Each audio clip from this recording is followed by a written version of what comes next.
नमस्कार प्रिय बंधुओं, आप सभी का हमारे YouTube चैनल में बहुत बहुत स्वागत है। बंधुओं, आज के इस वीडियो में आप श्रवण करेंगे रविवार भगवान सूर्य की पवित्र पावनी कथा। तो कृपया चैनल पर नए हैं, चैनल को सब्सक्राइब कर लें, बेल आइकन को प्रेस कर दें, जिससे कि इस चैनल पर आगे आने वाले सभी वीडियो का नोटिफिकेशन आपको प्राप्त होता रहे। हम अपने चैनल पर प्रत्येक व्रत और त्योहारों की जानकारी वीडियो के माध्यम से आप तक पहुंचाते रहते हैं। वीडियो को लाइक करें, कमेंट में जय श्री कृष्ण अवश्य लिखें। तो चलिए वीडियो को करते हैं प्रारंभ। बोलिए भगवान सूर्य की जय। बंधुओं, रविवार व्रत कथा को श्रवण करने मात्र से ही भगवान सूर्य की कृपा प्राप्त होती है और जिन श्रद्धालुओं के ऊपर सूर्य देव की कृपा होती है वह संसार में सूर्य की तरह ही चमकने लगते हैं। समाज में उनका यश और धन धान्य की प्राप्ति होती है। तो चलिए श्रवण करते हैं रविवार व्रत की कथा। प्राचीन काल की बात है, एक बुढ़िया थी। वह नियमित रूप से रविवार का व्रत करती थी। रविवार के दिन सूर्य उदय से पूर्व बुढ़िया माता स्नान आदि से निवृत्त होकर अपने घर के आंगन को गोबर से लीपकर स्वच्छ करती। तदुपरांत भगवान सूर्य की पूजा करती तथा सूर्य देव को भोग लगाकर स्वयं भोजन करती थी। इस तरह बुढ़िया रविवार का व्रत करती थी। भगवान सूर्य की कृपा से बुढ़िया को किसी प्रकार की कोई चिंता व कष्ट नहीं था। उनका घर धन धान्य से भरा हुआ था। उस बुढ़िया माई को सुखी देख उसकी पड़ोसन उससे बहुत जलती थी। बुढ़िया रोजाना पड़ोसन के आंगन में बधी गाय का गोबर लाती और अपना घर लीपती। शनिवार के दिन रात को पड़ोसन ने अपनी गाय को घर के भीतर बांध लिया ताकि बुढ़िया अपना घर ना लीप सके। रविवार को गोबर ना मिलने से बंधुओं बुढ़िया अपना आंगन नहीं लीप सकी।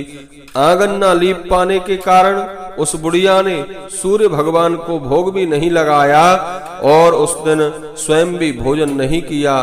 सूर्यास्त होने पर बुढ़िया भूखी प्यासी सो गई।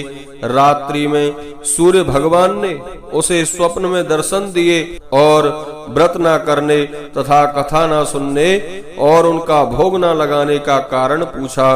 बुढ़िया ने बहुत ही करुण स्वर में पड़ोसन के द्वारा घर के अंदर गाय बांधने और गोबर न मिल पाने की बात भगवान सूर्य को बताई।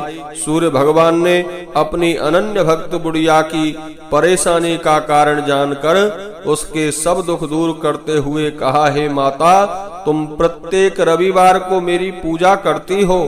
मैं तुमसे अति प्रसन्न हूँ और तुम्हें ऐसी गाय प्रदान करता हूँ जो तुम्हारे आंगन को धन धान्य से भर देगी। तुम्हारी सभी मनोकामनाएं पूरी होंगी।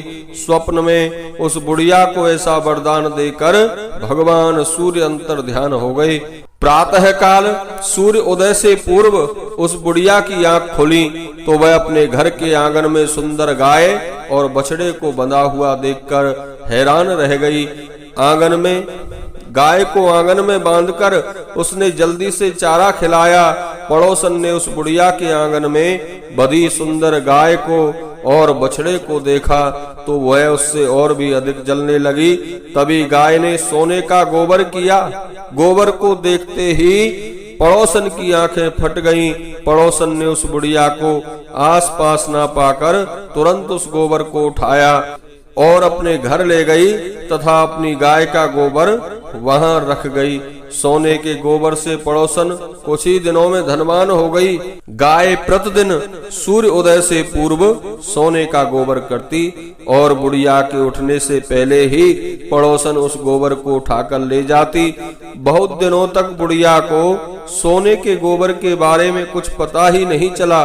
बुढ़िया पहले की तरह हर रविवार भगवान सूर्य का व्रत करती और कथा सुनती रही।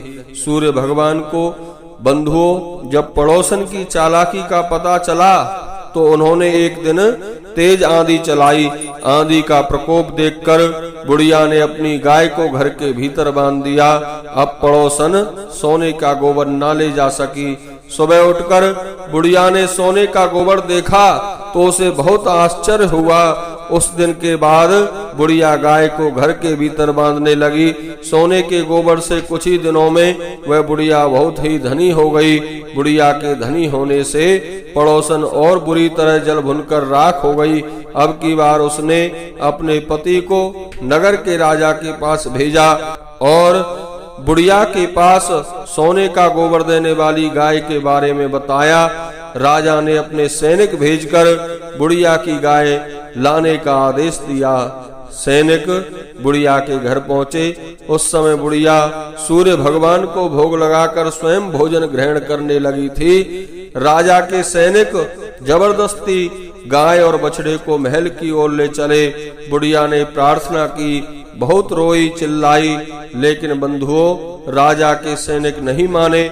गाय व बछड़े के चले जाने से बुढ़िया को बहुत दुख हुआ।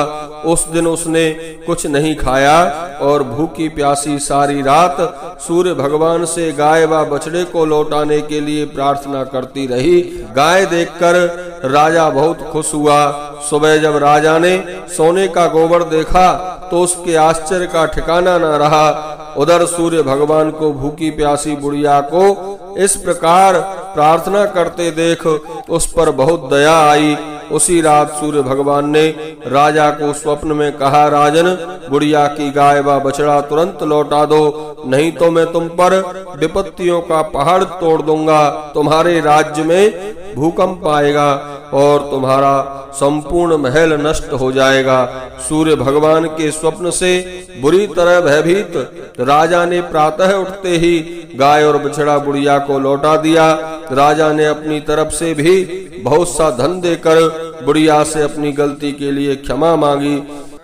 राजा ने पड़ोसन और उसके पति को उनकी इस दुष्टता के कारण दंड भी दिया।